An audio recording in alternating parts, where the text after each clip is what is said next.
everyone. I'm Gary Non. I'd like to welcome you to this program.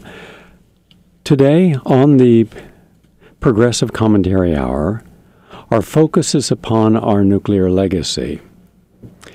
For a discussion of this and also updates on Fukushima and what is actually occurring, the ongoing threats as its anniversary approaches, we're going to look at the larger policy of our nuclear involvement in the United States and around the world. We have about 700 operating nuclear facilities, both research facilities and power facilities throughout the world. We have 104 nuclear power plants in the United States. The issue then becomes, are they safe? Is this the most efficient way to provide us with some clean energy? Joining me in this discussion from Japan, who will be our first guest, is Eileen Miyoya Smith. She is the Executive Director of Green Action in Kyoto, Japan, a citizens' public protection organization founded over 20 years ago to stop Japan's plutonium program and to shift the country's emphasis on nuclear energy towards clean renewable. She first became aware of the dangers of toxic waste in 1970 when she and her husband were documenting the human toll of mercury poisoning in the town that had an enormous mishap, and found that all these people were suffering severely because of the mercury there. Since then, she and her organization have become one of Japan's leading and most effective voices challenging the production, the commerce, and transport of nuclear materials. Many consider her the Ralph Nader of Japan. Then we will be joined by Kevin Camps. Kevin is the specialist in radioactive waste storage and nuclear facility operations for Beyond Nuclear, and a nonprofit organization opposing nuclear power and weapons and advocating for safeguarding our future. For years, he was a leader opposing the nuclear industry's efforts to dump radioactive waste in Yucca Mountain, Nevada, and to challenge federal subsidies for new reactors and nuclear waste projects. He's traveled to Chernobyl, which resulted in his founding a chapter of the International Chernobyl Children's Project, and his website is beyondnuclear.org. And also today, Professor Carl Grossman. Professor Grossman is a professor of journalism and communications at SUNY College in Old Westbury on Long Island, where he has taught investigative reporting for over 30 years. He is one of the nation's most prolific investigative writers on nuclear power and politics in the energy industry and the environment. This year, he received the prestigious Pope Award for his many articles written during the past year. And you can read those on Huffington Post and Alternet and Common Dreams. He's also the author of several books, including Cover Up, What You're Not Supposed to Know About Nuclear Power, as well as The Wrong Stuff, the space program's nuclear threat to our planet. He narrated the award-winning TV documentaries 3 Mile Island Revisited, as well as The Push to Revive Nuclear Power.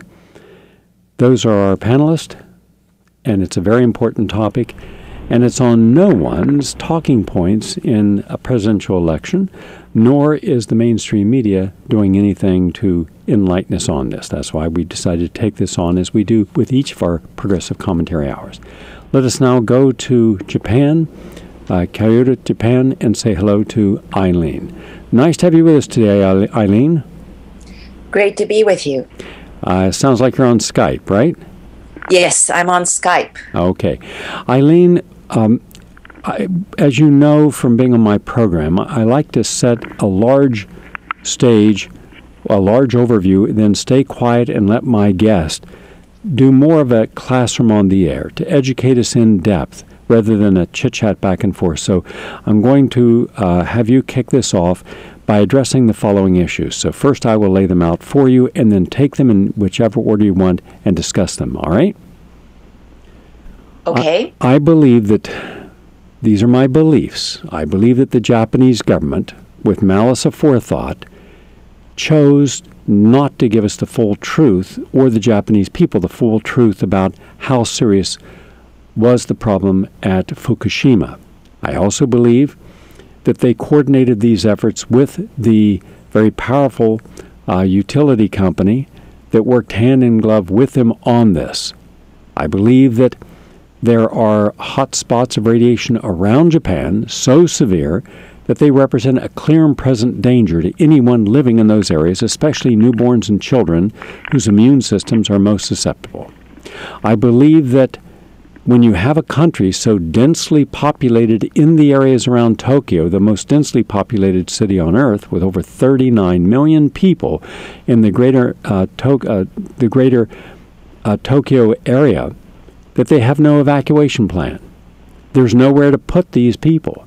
So rather than being honest with the people and trying to tell people what they should do to protect themselves and to start some orderly way of putting the emphasis upon sustainability, where can we have you move? How can we help you get there?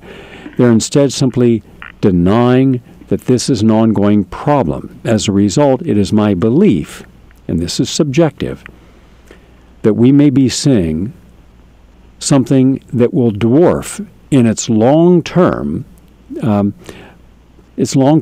toll Chernobyl. Chernobyl's approximately 1 million dead.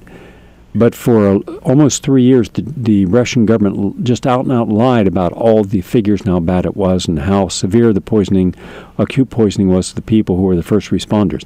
I believe the Japanese government has engaged in a similar type of disingenuous cover-up.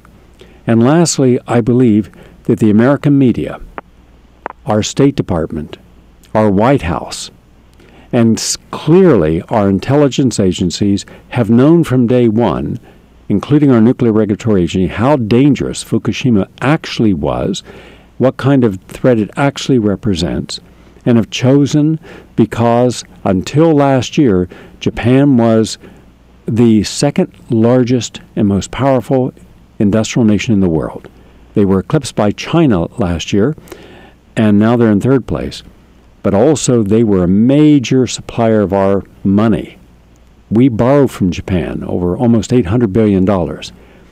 And I believe that we knew that it would be devastating for the Japanese currency, for the foods and seaweeds and plants and fish that come from Japan, that if they had to tell the truth, they would have had to have, in effect, put them on life support. That would have caused the Japanese economy to substantially collide with the reality that no one wants radioactive food or products of any kind.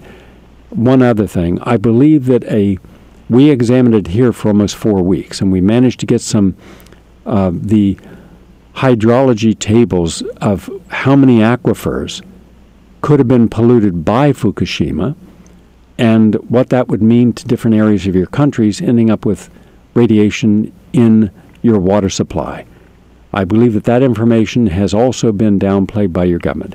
Please take any of these issues. If I am offline here, if I'm not accurate, please so state. I've told you that these are merely subjective because we haven't had the cooperation of the Japanese government to give us any of the detailed explanations we need. So the forum is yours. Take us on your journey. Okay. First of all, it's very important to know that when Fukushima happened, the U.S. government immediately said all U.S. citizens within 50 miles should get out. Okay, how many people live near Indian Point? How many people live near San Onofre? New York City is 38 miles away from Indian Point. And if you call for a 50-mile evacuation, you can understand what that means. So first of all, the U.S. government knows the potential of an accident and what really should be done. But I can tell you for sure that if this happened in the U.S., they would not immediately call for something like that because there is no plan. There is no evacuation plan. And the only reason they were able to call that in Japan is because there aren't as many U.S. citizens living within a 50-mile radius of Fukushima Daiichi as Japanese citizens. Japanese citizens were not told to leave that way. They were all living there, still conducting their daily lives and being contaminated, and some people very heavily. Regarding the Japanese government not telling the full truth, that's absolutely correct. And also sort of cooperating or being in cahoots with Tokyo Electric, yes, that's correct. The current situation right now in Fukushima is that there are, first of all, we're worried about the children. There are about 300,000 children living in Fukushima, and about 75% of them are living in contaminated areas. There are spots in Fukushima that aren't contaminated, whereas actually next to Fukushima, there are areas that are heavily contaminated. So we're talking about different hotspots in different areas, but it's very important to note that we are living under conditions right now in Fukushima, the children are, where they would legally not be allowed to enter if it were a nuclear power plant. And one of the top advisors of the government resigned very early on after March 11th. And he was famous for really being, terrible. We thought he was the enemy, but confronted with the situation, he wept and said that he could not condone the kind of levels the Japanese government was allowing. His name was Kosako, and he wept at a press conference when he resigned as a senior advisor, saying he could not condone the standards, the different standards that the Japanese government put into place right after the accident that allowed Fukushima citizens to be exposed to 20 times more radiation than the rest of Japanese citizens. And it's known that, for example, nuclear workers have actually received compensation from getting leukemia working at nuclear power plants at levels that are 1/4 of what is allowed for children in Fukushima right now annually. Yes, Eileen, please continue. Okay, sorry, we just had a drop of her line. She is speaking to us by Skype from Kyoto, Japan. So what she has set up to this point, just to summarize, is that Eileen, are you there? No, she'll be back in a second. Is that the Japanese government to this day has not told the truth as to parents, and so the children still living in the area are still being exposed to the level that if they were in any nuclear power plant in the United States, it would be considered too dangerous for them. And this is at a time when the radiation is going into their body, into their bones, into their thymus gland, into their brain, and it is unquestionable that they're going to end up suffering long-term effects. But the government controls the media in Japan, and as a result, there is no independent media as such, and there's certainly no strong independent media with an independent environmental movement. They're substantially curtailed, and Eileen herself has been substantially harassed because of her position that goes against the government. Let's see if we have Eileen back on. No, we don't. All right, then we're going to go over to our next guest, and we'll come back to Eileen. Let's go over to Kevin Camps. Hi, Kevin. Nice to have you with us. Hi, Gary. Thanks for having me. All right, Kevin, let us bring people up to date. No longer we'll save Eileen's discussion on Fukushima. Let's talk about, in the United States, many of us are concerned about the upcoming solar storms. The question is not, are they coming? Yes, they are, and on a 12-year cycle, which means they'll be at the strongest. Whether they will be at a Carrington effect, 1849, which is a real major effect, or whether something below that, no one knows, and we won't know until that time. But if it's a bad effect, how susceptible are the nuclear facilities? How long could a nuclear plant exist without melting down and becoming another Fukushima, including the one just 28 miles north of New York City, which impact 20 million people within 3 hours?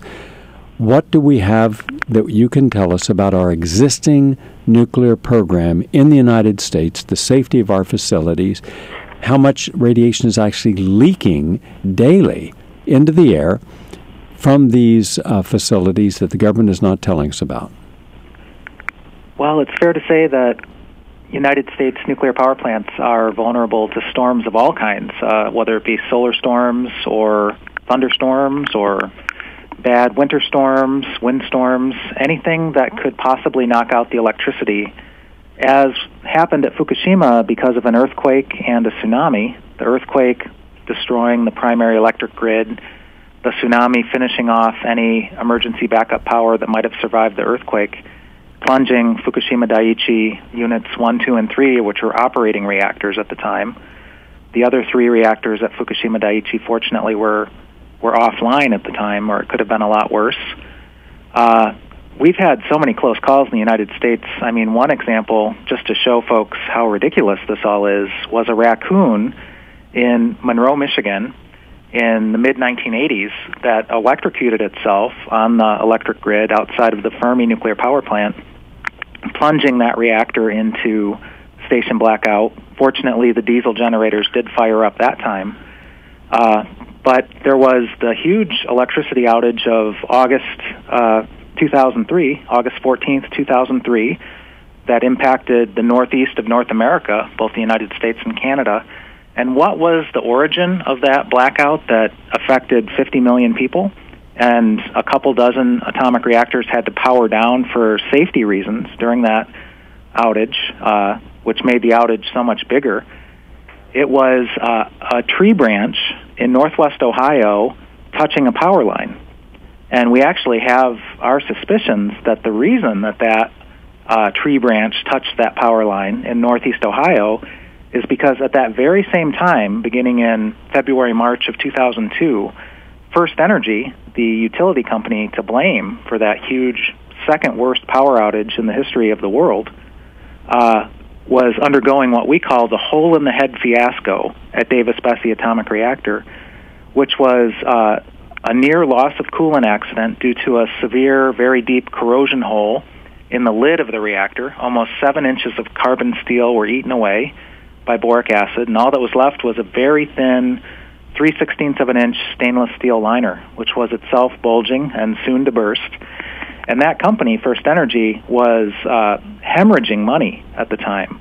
In the end, it cost that company $600 million in replacement power, in fines that the U.S. Nuclear Regulatory Commission charged, a total of $33.5 million in fines, which is still a record to this day, for this major safety risk that this company put the Great Lakes at.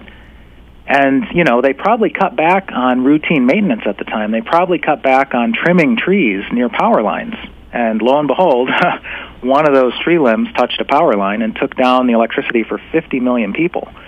And because, as you hinted at, because nuclear power plants are so dangerous, especially when the electric grid goes down and they're thrown onto emergency diesel generators for vital safety and cooling, they have to shut the reactors down. But even once you shut down, you still have to maintain cooling for days on end to get the reactors to cold shutdown, to keep the high-level radioactive waste in the storage pools cool, and to prevent the boiling of the water.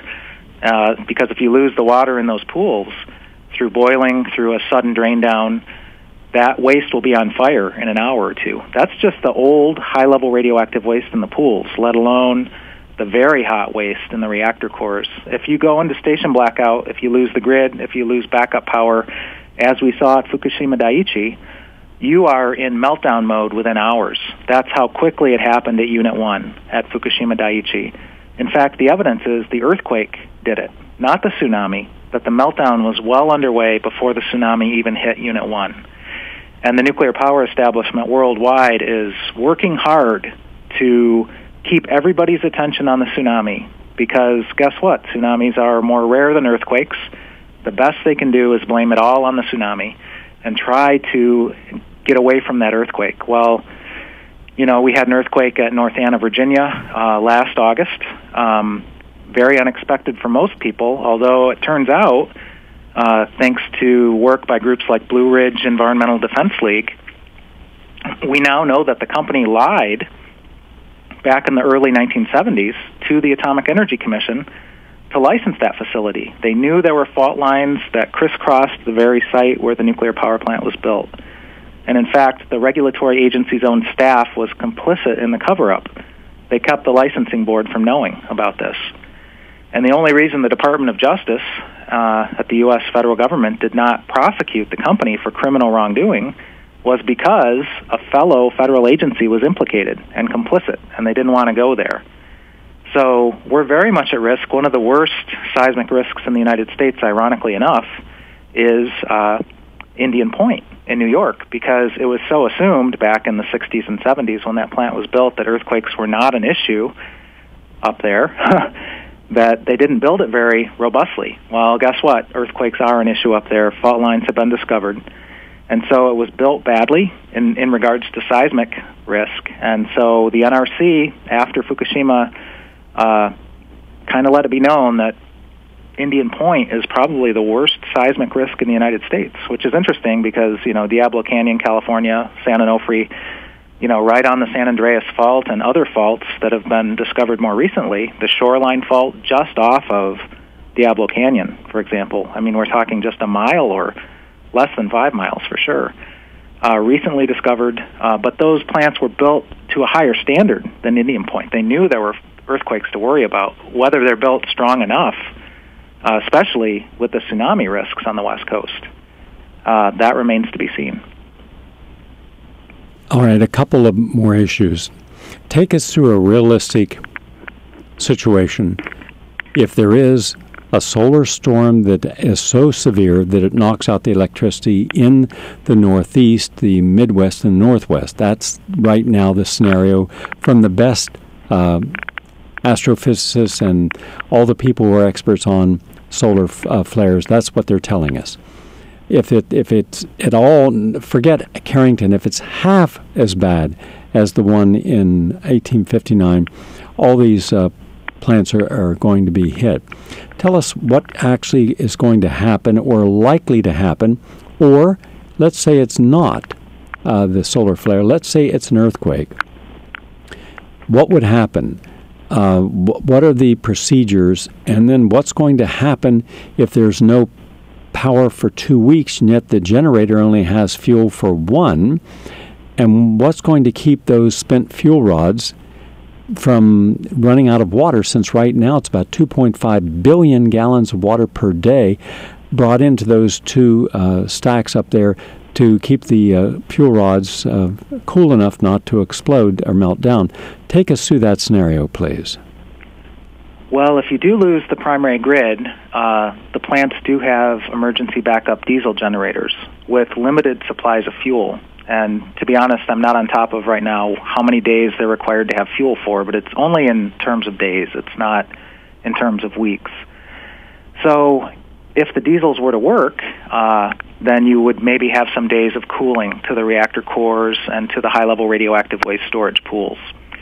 Unfortunately, as Congressman Ed Markey has shown in a report in recent months, there's a long history of diesel generator failure at nuclear power plants in the United States. Congressman Markey's staff documented around 75 such failures just in recent years.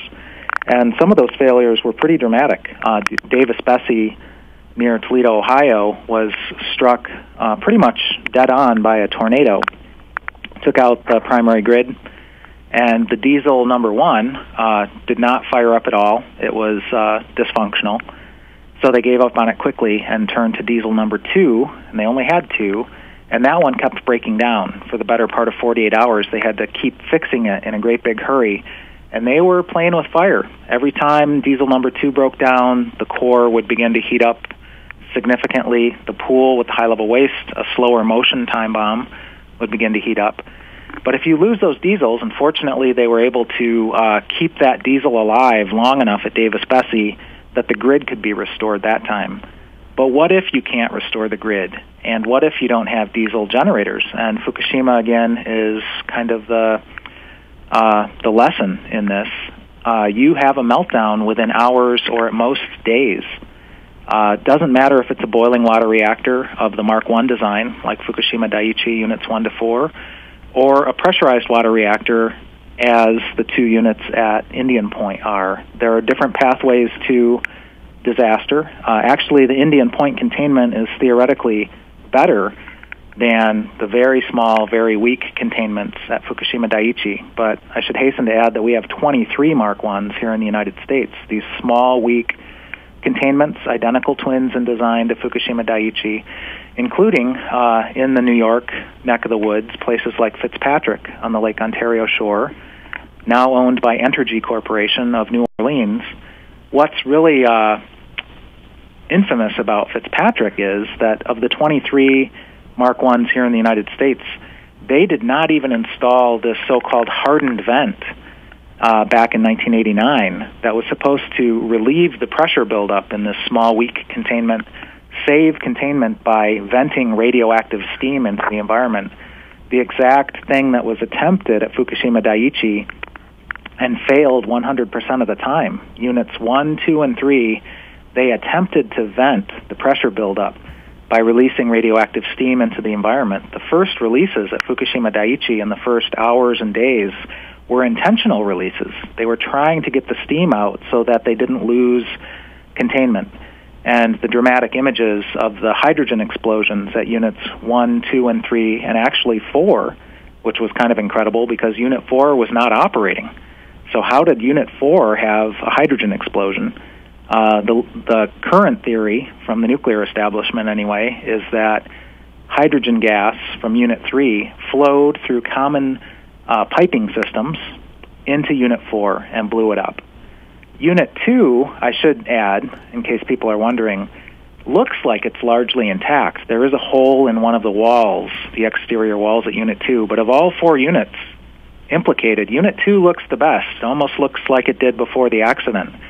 But what's not as widely known is that Unit 2 suffered a large-scale explosion within its primary containment structure. It was a very internal explosion that did tremendous damage, and in fact, there are some folks who think that containment was breached by that explosion. So in that sense, that's a very serious accident and could explain the large, there's many explanations for the large-scale radioactivity releases, but one of the sources could be a breached containment at Unit 2, even though the place looks fairly intact. Kevin, I'm going to ask you to hold your thoughts. I'm going to come back to you because we're not able at this time to get Eileen Smith back on the line from Kyoto because there's some difficulty. But if we're not able to, I'm going to ask you to address some of the issues I was asking her. All right? Sure. Let's now go over and say hello to Professor Carl Grossman. Nice to have you with us today. Good evening. A pleasure. Carl, I'm going to begin by reading a column from last week's New York Post from Marvin Fertel called The High Cost of Closing Indian Point. After I read this, and I will read it verbatim, I would like for you to go through and offer your perspective on it, all right? Because there's a lot of people reading this, and this is the kind of information that our government and the Nuclear Regulatory Agency and others are saying. There is no problem with nuclear. You don't want to be closing down these plants. We have nothing right now to replace them. And we haven't had any major disasters. No one's died, so stop the panicking. Here is what he says, and I'll quote. Pushing to close the Indian Point nuclear power plant, some New York lawmakers are arguing that its energy could be replaced without overburdening consumers or threatening power reliability. They're utterly wrong. Indian Point is New York's largest single source of electricity and its largest source of low-carbon energy. The 2,062 megawatts of continuous baseload electricity from the 2 reactors energizes 30% of New York City and Westchester. To put this in perspective, Indian Point could easily power Boston and Baltimore with electricity to spare. It provides a huge amount of affordable electricity that would be difficult and costly to replace.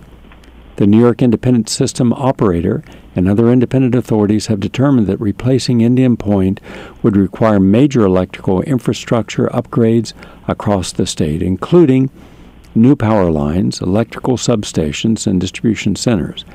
That, along with buying replacement electricity supplies, would cost billions of dollars and saddle consumers with much higher electricity rates for years. Needlessly closing an efficient power station would be foolhardy, to say the least, especially one that's vital to America's financial capital, employs more than 1,300 people, and generates more than $800 million for New York's economy. Acquiring new electricity supplies is difficult and has serious environmental consequences. To replace Indian Point with natural gas power plants, New York would have to burn enough gas to fill an Empire State Building-sized tank 3,415 times and would produce another 8 million metric tons of carbon dioxide, greenhouse gas pollution. Instead of relying on fossil fuels for 47% of its electricity, New York would be near 60%. Wind and solar are important, but New Yorkers need electricity 24/7, not just when the sun is shining and the wind is blowing. Importing it from other states or Canada would make New York less energy independent and more vulnerable to price swipes and swings. The foes of nuclear energy and Indian Point say their greatest concern is safety.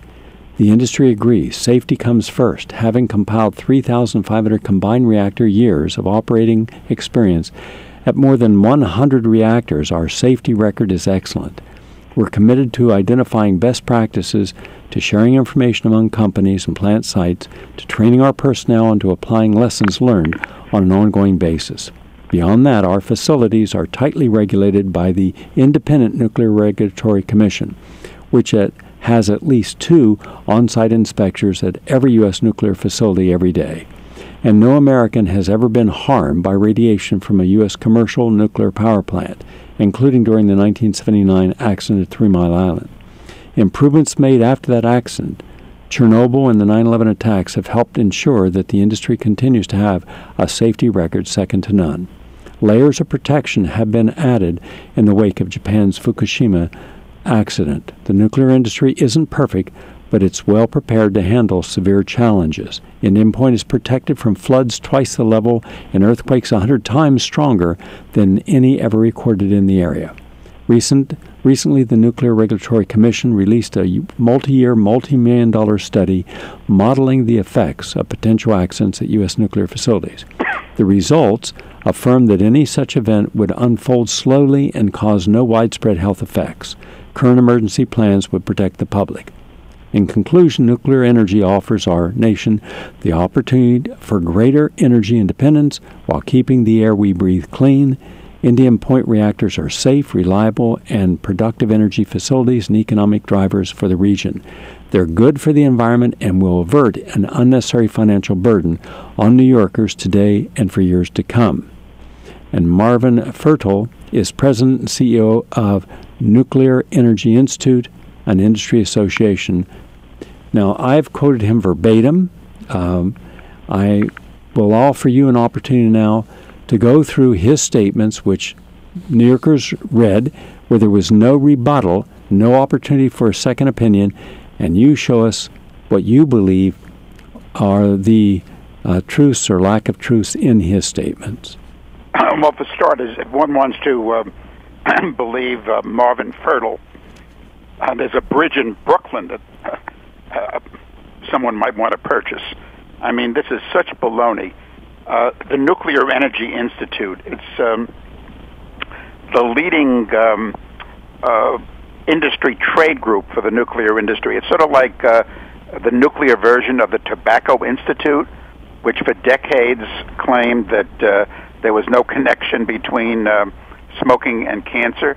How many people had to die before finally, it was quite understood that there is quite the connection. To go through his claims, I mean, one is there's been several studies done in recent months that a fairly easy readjustment could provide substitute electricity for the amount of power produced by these 2 reactors at Indian Point, 2 and 3. One has long been closed down.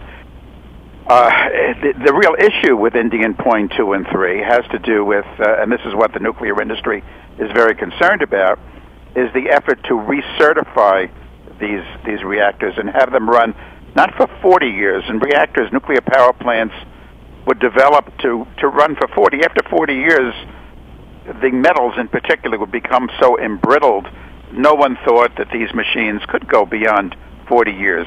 In any case, because there's now for decades been no new nuclear power plants ordered and built in the United States, the industry is desperate to keep their operations going.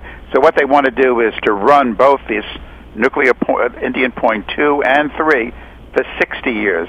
I mean, if you had a 60-year-old refrigerator, would you be confident about the safety of that refrigerator? Imagine a 60-year-old car driving on the interstate. I mean, to extend the operating lives of any of these nuclear plants to 60 years is criminal. I mean, we're asking for an accident. Also, when they do that, and the Nuclear Regulatory Commission has allowed this recertification for 60 years now for 70 of the 104 nuclear power plants in the U.S. What also the NRC allows is to uprate is the word they use, these nuclear power plants, to have them run hotter and harder, again, inviting catastrophe. In terms of Indian Point in particular, as Kevin just mentioned, it's right there along the Ramapo Fault. It's on an earthquake fault, just like the Fukushima Daiichi plants. They should be shut down absolutely immediately. I think, looking at what this man has to say, I think you have to look at in the broader sweep. I mean, what we're involved with, what we're dealing with now, is a nuclear big lie.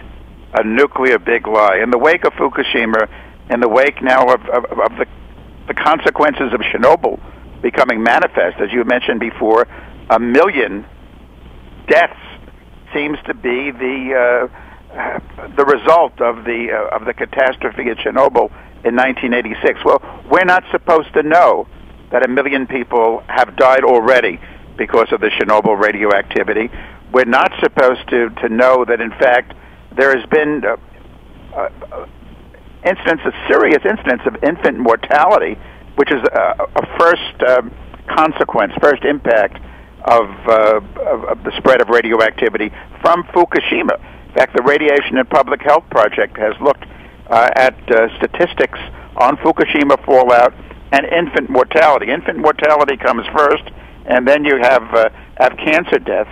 And they found, well, like in nearby Philadelphia, the correlation. This is work done by Dr. Jeanette Sherman, who's an eminent toxicologist, and Joseph Mangano, who's an epidemiologist. They found that with the fallout from Fukushima, there was a spike of 35% in infant mortality in 8 cities west of the Rocky Mountains and 48% in Philadelphia. We're not supposed to know about the consequences here. We're not supposed to know about the consequences in Japan of Fukushima. In this piece that Fertile writes for the New York Post, there's this important line where he talks about the Nuclear Regulatory Commission releasing a multi-year, multi-million-dollar study modeling the effects of potential accident. Well, what that was a report done fairly recently. It's called the State-of-the-Art Reactor Consequence Analysis, SOARCA. And what it concludes, what it tries to do is to eliminate, to deny a very extensive report done in 1982 called the CRAC 2 report, Calculation Reactor Accident Consequences 2 report, which looked at every nuclear power plant in the United States, including Indian Point, and for Indian Point in particular, projected that a meltdown with breach of containment at either 2 or 3, Indian Point 2 or 3, would result in $300 billion in property damage, and deaths, we're talking about 70,000 for each. I mean, the kind of thing, in fact, that Chernobyl and Fukushima have tragically proven. Well, the Nuclear Regulatory Commission, which is just a lapdog for the nuclear industry, has come out with this state-of-the-art reactor consequence analysis report, which says that, don't worry, even if there is a catastrophic accident at a nuclear power plant, the effects would be, I'm quoting here, very small, because reactor operators should have time to prevent core damage and reduce the release of radioactive materials. I mean, there's always been an extensive cover-up when it comes to nuclear technology. Indeed, I titled my first book, Cover-Up, What You're Not Supposed to Know About Nuclear Power. But now the deaths have come. They've come because of Chernobyl. They've come because of Fukushima. Indeed, they've come because of the 3 Mile Island accident in 1979. I did a TV documentary on that. You mentioned it before, 3 Mile Island Revisited. The consequences are here, And the cover-up that is now underway is so extensive. It's so, well, unbelievable. I mean, I think these people behind the nuclear enterprise should be held liable to the principles of Nuremberg for crimes against humanity. I mean, the Tobacco Institute was an obscenity enough, and the millions of people who died as cigarettes continued to be promoted here and all over the world left a toll. Carl, I need a few short answers, all right? Can I get them? Please. Short. Is there any model at all that exists anywhere in the world that determines how small or how large a nuclear reactor's fatalities could be if you were to base it upon what we just saw with Fukushima? And if New York City, if Fukushima were at Indian Point, the same identical type of meltdown, how many people would be injured and killed? And since they haven't finished stopping the leaking, how long could a person live 28 miles from a nuclear facility, getting exposed to radiation every day, and not end up getting sick or dying from it? How can anyone, A, give us assurance that that is not a big issue, and B, what would be the likely outcome? In terms of Fukushima, it'll be worse because you have a multiple of nuclear plants and spent fuel pools involved. Dr. Helen Caldicott, she's the President Emeritus, Physicians for Social Responsibility. She has told me that she projects 1 million died at Chernobyl, considering the consequences at Fukushima, 2 to 5 million deaths. And these aren't just numbers, these are people. In terms of Indian Point, these 2 nuclear power plants just up the Hudson from New York, 22 million people live within 50 miles of the Indian Point plants. They're old plants. Again, they're pushing to let them keep operating for 60 years. If there would be a nuclear runaway, a power excursion, a meltdown with breach of containment at one of those plants, you're talking even because of this is as populated as Fukushima, the area around Fukushima was in comparison to Chernobyl, the area around New York. I mean, the 50-mile zone around Indian Point that extends all through Manhattan, all through the Bronx, into Brooklyn. It's 20 million people. How many of those 20 million, Carl, do you believe would die and or develop disease that would cause their premature death in a 10-year period? Depends on the winds, depends on the fallout, but we're talking millions. Millions. We're talking millions. It could be 4 million.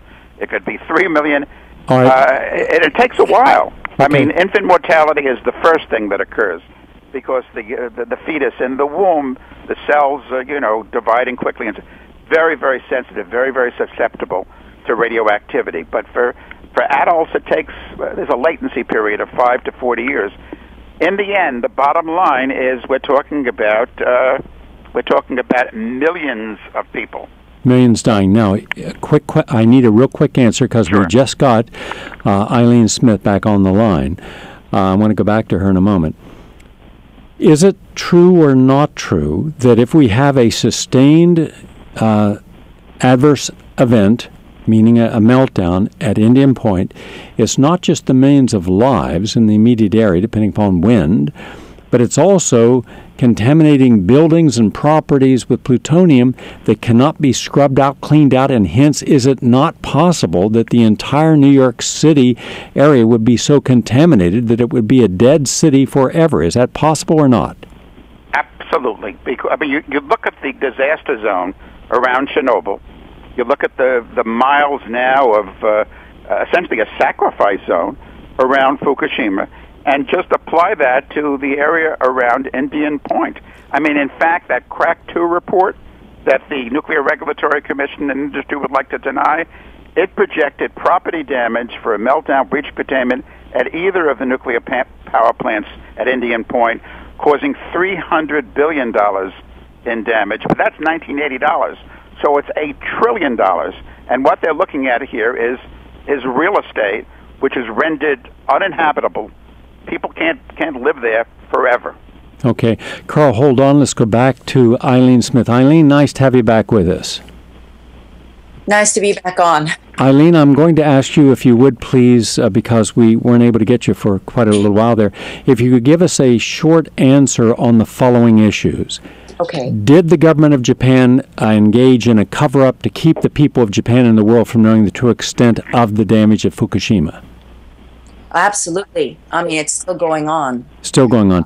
How Yes. many people did the, and based upon my original question, how serious do you believe the pollution is now throughout Japan, including in the area containing 39 million people around Tokyo?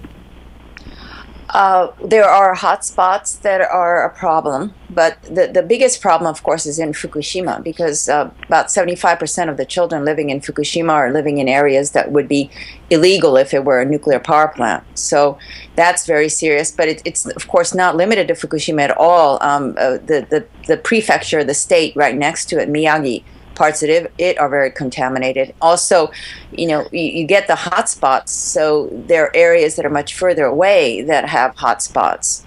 I mean, it's just you're living with radiation monitors all the time. I mean, like, people are saying, well, Tokyo, okay, it's this level right now in Tokyo in this ward, but when you go to the central part of Tokyo, it's this level. And I mean, you're living with radiation once you have an accident. And I mean, I just heard what was being said in the U.S., and I think that just a couple of days ago, for example, the chairman of the French Nuclear Safety Authority, Lacoste, André-Claude Lacoste, came to Japan, and he says, probably because of the Chernobyl disaster, for a long time in France, we have repeated that a major accident is always possible. And that's the French, the most pro-nuclear people on earth, saying that. And I think that, the U.S. is not, the government is not being truthful to the U.S. people, because, if I lived in the U.S. in New York City, I would be fighting to stop Indian Point. And I think that anybody who's listening to this shouldn't just be saying, wow, that's scary, but really stop it, because I'm now, even living in Kyoto, Japan, I'm living with the reality of radiation. The area that I live in, from my nuclear power plants in our area, is the same as the area in Fukushima City, where parents are fighting to try to evacuate their children and get compensation. How many children are we talking about who are still living in a zone close enough to be receiving radiation at very dangerous levels? Well, so there are approximately 300,000 children in Fukushima, and about 75% of them are living in areas that would be radiation-controlled areas if it were a nuclear power plant, meaning, with monitors and not legally being allowed to be there. So, 75% of 300,000 children, and that's a lot. And the thing is that once you have something like this start, it's a time clock. I always remember, thinking about a nuclear disaster and thinking, wow, it's just this instant scary thing. It's that you have to live for it for decades, and your life is a mess. You decide, are you going to leave and, lose your job, lose your home, lose your community, or stay and lose your life? To me, that's just stupid. Anyone who would try to balance what they would lose and not balance losing their life is just being extremely limited in their perspective. I would not hesitate to walk away from anything if I knew I was going to lose my life. Yeah, but if you're living in New York City and this happens, and you wonder, okay, year one, your risk goes up to this. Year two, your risk goes up to this. And actually, people would debate, because, you say, okay, I've worked all my life. Okay, I'll walk away from my home. It's not gonna, I lose it completely. I walk away from my job. I go somewhere. I have no cash. Where do I go find a job? Etc. You're right. I understand, Eileen. I understand what you're saying, but then now explain the other side of that. Let's say that the people decide that no, I'm not going to walk away from my house, and the government should fix this, and I'm not going to give up my quality of life here. And then a year later, the hospitals can't handle all the people with radiation poisoning, and all the doctors in America are not enough to handle all the people, because there's 900,000 doctors all over the United States. But now, according to Carl Grossman, there could be 2 to 3 million people with radiation poisoning even before they die. die. It could be even more than that. Exactly what are we supposed to do then? Well, you're right. I mean, it's just a huge. The longer you stay in the contamination, the worse it gets. Like we're right now looking at the first year in Fukushima and in Japan, all these hotspots. Okay, if we looked at this from 10 years from now, what we would be saying is that was the first year. We should have gotten people out then, because the second year they got contaminated twice as much, the third year 3 times as much. And so it's you're facing a time clock. You're facing a time clock. Get change, get them out as fast as possible. That's what we're doing right now. We're fighting to change this. You should have seen 2 weeks ago, there was a summit, an NGO summit in Fukushima City. There were 60 citizen organizations coming from all over Japan, and we had set up booths in Fukushima City so that people in Fukushima could come, and each booth said, we are from northern Japan. We can, here's a way you can leave and come to, northern Japan, or here's a way you can come to southern Japan. And there were booths with advisors and welcome, groups at the other end of Japan, and help you find a job, help you find settlement, etc. And those booths were all over in the rooms in Fukushima, and people were coming there and shopping, meaning, like, okay, do I locate to this other part of Japan? Do I go here? Where can I find a job? I got to get out. That's the reality of life right now. Well, that's a good first step. But of course, you're up against the media supporting the government supporting the utility, and the utility supporting the lie. Therefore, in the United States, we're up against lies every single day by both parties working together for the common lie, and people believing in their Democrat principles or Republican principles, both being lied to, and hence nobody making any change except those who are progressive and outside the system. I'm sure you must feel the same frustration. Now, I've only got a few minutes, so I'm going to ask you for short answers here. Okay. Is it possible that with the breach of the containment, radiation got into the aquifer system that could end up polluting an area further away than Fukushima immediate area, and hence polluting the water that would be used for drinking or industry or farming? Yeah, absolutely. We've been worried about this for months, but it's entering the aquifer. It's entering the aquifer, and how far it goes is still, time will tell. I mean, it's gone through. It's gone through, and it's going, into the ground. So I can't give you the answer of how far away it's going to go. But it enters the aquifer. It spreads that way. But it's not just that, Gary. It's that food travels. You see, Fukushima people. Parents are worried at the other end of Japan because of food coming, contaminated food coming. You don't have to be near a hot spot to end up being contaminated by radiation. Food travels, and if you don't know where the food comes from, you can't monitor all of it.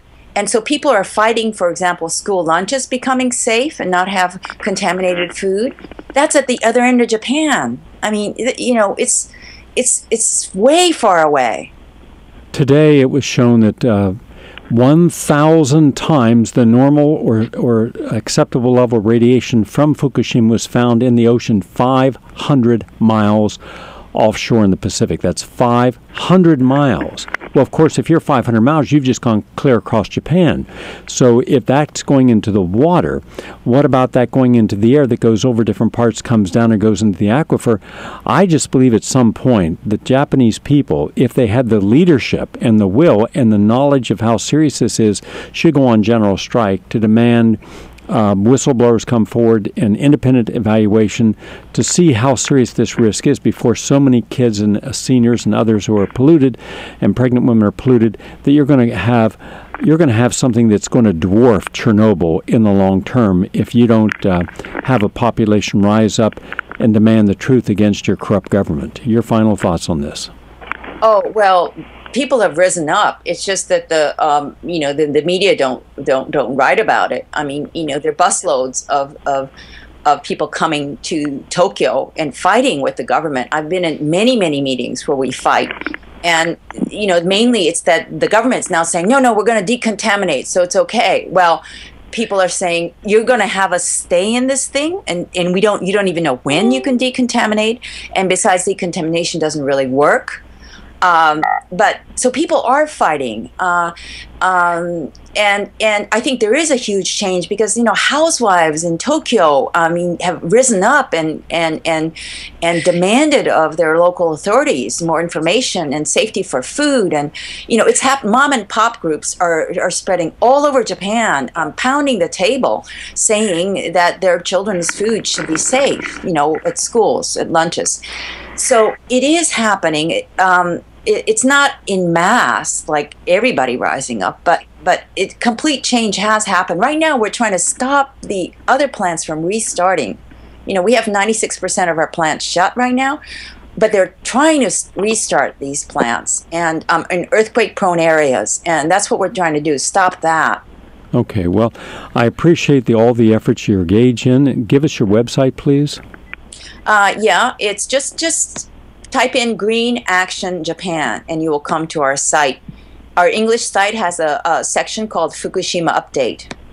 So it's Green Action Japan. We look forward to updates from you, and we'll certainly continue to offer all the American people who are interested in this topic what's going on with you, because there's virtually no news on Fukushima out of the United States. Thank you. Carl Grossman, give us your website, please. Just go to envirovideo.com, envirovideo.com.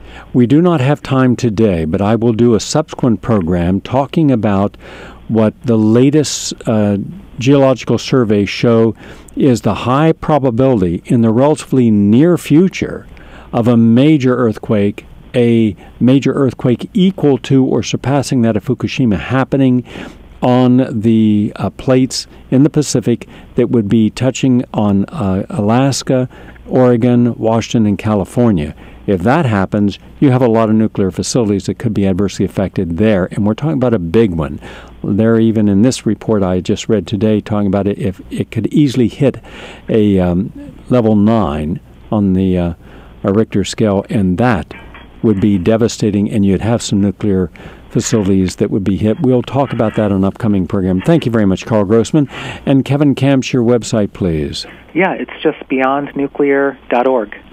Kevin, thank you for all the good work you're doing. Kevin, in our next program on this, we will discuss what are we supposed to do with all this nuclear waste? There's no discussion of this at all. It's not on anyone's talking points. The media doesn't touch it. Yet every day we continue to accumulate the byproduct of nuclear, the spent fuel rods, which are anything but spent. They're extremely highly radioactive and are going to last for thousands of years.